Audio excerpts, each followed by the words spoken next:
Hi there, I'm the Declutter Homemaker. I share simple ways to make both your space and your time feel lighter one day at a time. I'm not naturally organized, and I've never been the type to color code everything. But I love the feeling of calm that comes when a home feels clear, and I truly believe that starts with small, thoughtful shifts. I used to think I needed to squeeze in more, do more, push through more, until I realized maybe I didn't need more. Maybe I just needed less. Less rushing, less clutter on the calendar, less of that constant loop where everything feels urgent and nothing really feels done. So today I'm sharing 10 ways I've learned to declutter time, not to get more done, but to live more intentionally. And the first one, it completely changed how I move through my day. Let's begin.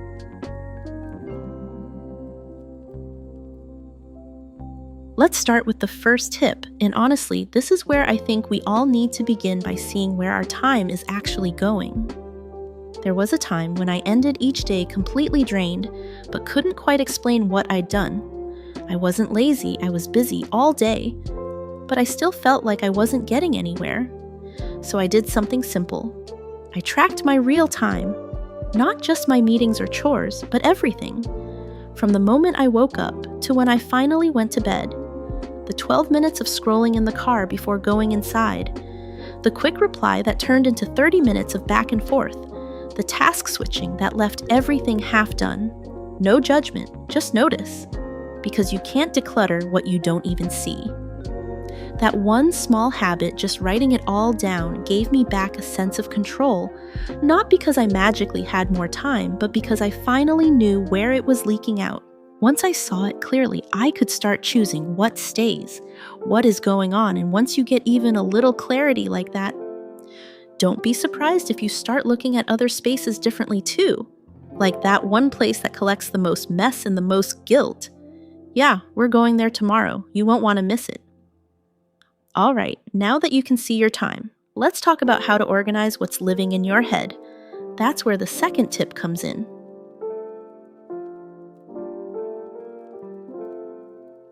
Moving on to the second tip, once I could finally see where my time was going, I had to face the next kind of clutter, the mental kind.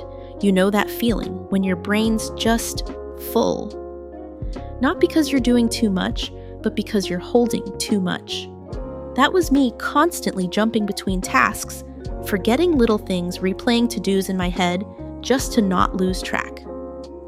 So here's what helped. I dumped it all out.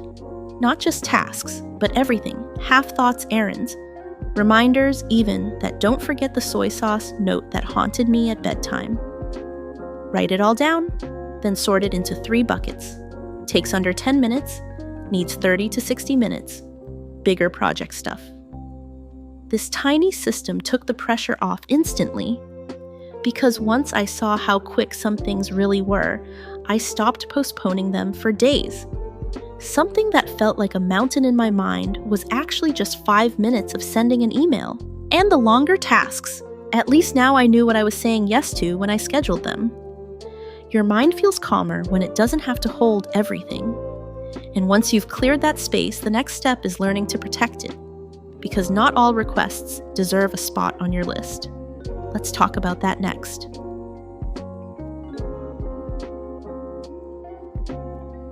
So let's get into the third tip, and this one might feel a little uncomfortable at first. Stop filling up your entire schedule. I used to think an empty hour meant I was wasting time, so I'd pack every minute. Meetings, calls, errands, even productive breaks that felt more like performance than rest. But that's not time management, that's self-exhaustion. Here's the shift. Only plan 70% of your day. Leave the other 30% open, on purpose. That white space is where real life happens when your kid needs extra time at bedtime, when traffic throws off your afternoon, or when you just need 15 minutes to regroup and breathe. For me, this looked like removing one task from my daily list and not replacing it. It felt weird at first, like I wasn't doing enough. But after a week, that built-in buffer became my best tool for staying calm and flexible. Because life is messy, and when your calendar is too full, even a small delay feels like a crisis. Give yourself a margin. Protect it like it matters because it does. Next, let's talk about boundaries. And I don't just mean saying no, I mean knowing when you've said yes too many times.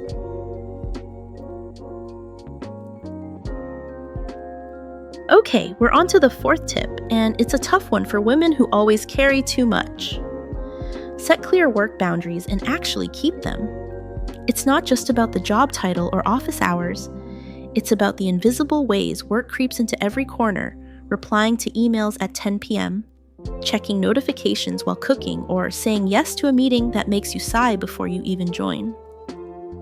I used to think being helpful meant being always available, but being always available made me always depleted. So here's the shift: create small work rules that protect your peace. For me, that meant no work-related screens after 7:30 p.m., no last-minute calls during dinner, no projects that pull me away from what I say matters most. One woman I know started putting her phone in a kitchen drawer at 8 p.m. Another removed Slack from her personal device. It doesn't have to be dramatic, just firm. Because boundaries aren't just about keeping things out. They're about keeping you in alignment in your body, in your life. Next up, we're moving into the part of the day most of us lose before we even begin the mornings. Let's reclaim them.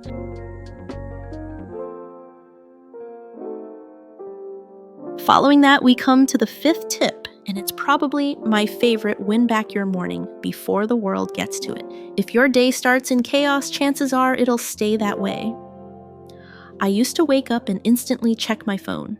Messages, updates, decisions all hitting me before I'd even had a sip of water.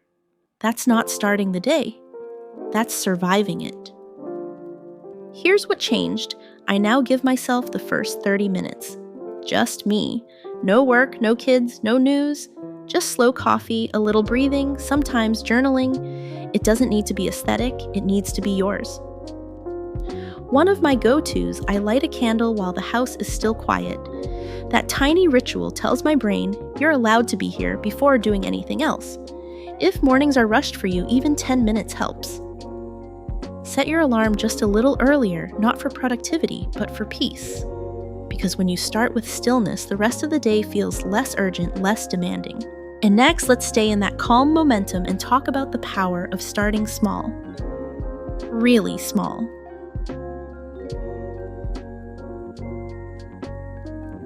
Let's keep going with the sixth tip, and this one is all about momentum. There were mornings I'd wake up, look at my list, and feel instantly behind. The pressure to do something big right away left me frozen. So instead, I started small, on purpose. Now I begin my day with one easy win, something I can complete quickly and fully: making the bed, watering the plants, or clearing the kitchen counter. It doesn't matter how minor it looks. What matters is that it's done. And that simple sense of completion tells your brain you can handle what's next. One morning, I wiped down the bathroom sink before anyone else was up. That one clean space.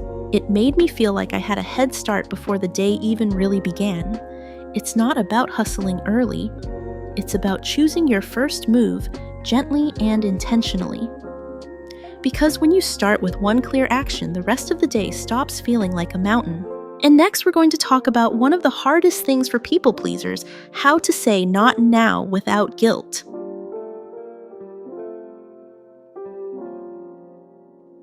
And with that, we approach the seventh tip. And if you're someone who struggles to say no, this one might feel freeing. I used to think if I didn't agree right away, I'd seem rude, unreliable, or worse, like I didn't care. So I said yes. To help, to extra work, to favors I didn't have time or energy for. But here's the truth: not everything needs a decision now. One small phrase changed the way I protected my time. Let me think about it. Or even simpler, not right now, but maybe later. That soft pause gives you room to breathe, room to check in with yourself before committing to something that might derail your day or your peace.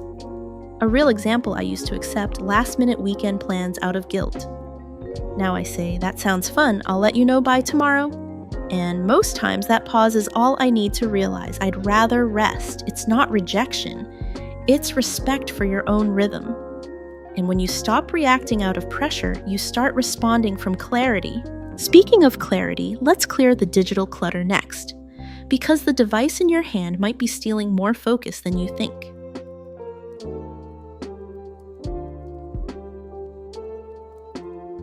Now on to tip 8, and it's one of the fastest ways to free up mental space. Delete 3 apps that drain you. Not the ones you use, the ones you open on autopilot, the ones that leave you scrolling, comparing, second-guessing, and somehow feeling more behind than before. I had a habit of checking Instagram every time I felt tired or stuck, like my brain needed a break, but the app just filled it with noise. So I deleted it for 3 days. That's it. And the mental clarity instant. This isn't about going off-grid. It's about noticing what steals your focus without your permission. Here's how to try it. Look at your screen time. Pick the 3 apps that suck you in the most and delete them for just a weekend. Tell yourself it's not forever, just a reset. And don't be surprised if by day 2 you feel strangely calmer, less reactive, more present. Because when the distractions go quiet, your own thoughts get a little louder and a lot clearer. Next, let's talk about building on that clarity with one tiny habit that changed how I plan every single week.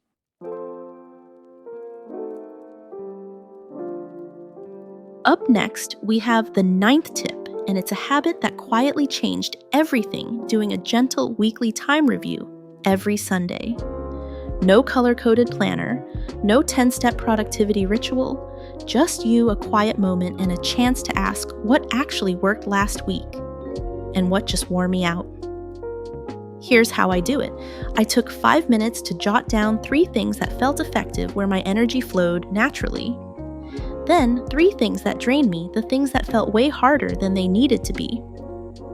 One week I noticed that a midweek grocery run left me scattered for hours.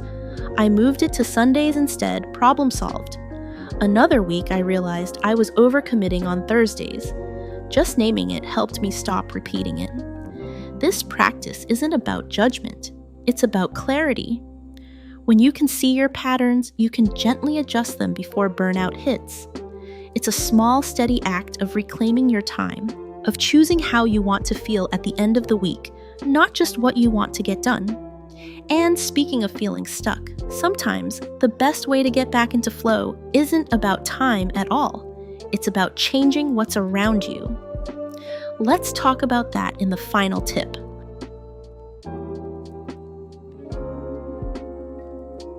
And finally, let's talk about the 10th tip. Change your space to shift your energy. Because sometimes it's not that you don't have time, it's that you've been staring at the same wall for too long, the same laundry pile, the same work desk, the same kitchen counter. When I feel like I'm dragging through tasks or can't focus, I don't try to push harder anymore. I move. Sometimes I take my laptop to a local cafe.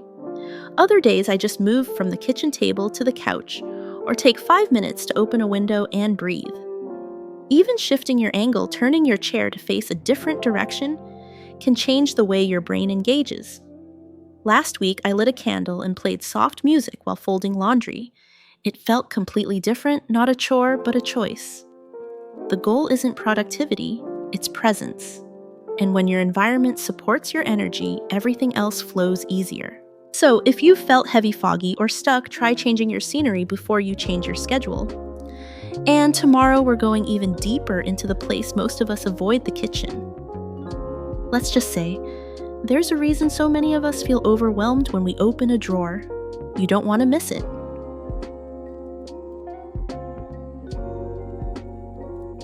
That's it. 10 gentle shifts that helped me stop feeling like my time was running me and start feeling like I could actually shape my days again. Not everything at once. Just small changes like writing down what's really filling your hours, protecting the white space in your schedule, or claiming your mornings before the world gets loud. Even pausing to delete a few apps or saying not now instead of yes out of guilt, it all adds up. These choices sound small, but they change the way you move through your day. And if just one of them helped you breathe a little easier, that's already enough. You're not behind. You're just beginning with a little more clarity this time. Now, if you felt seen by this video, Wait until tomorrow, because we're heading into a space that steals more energy than we realize the kitchen. I'm sharing what I finally threw out, what I wish I had done sooner, and how this one space quietly sets the tone for the whole house. Trust me, you'll want to come back for that. And if this one felt helpful, go ahead and like or subscribe so you don't miss the next shift waiting for you.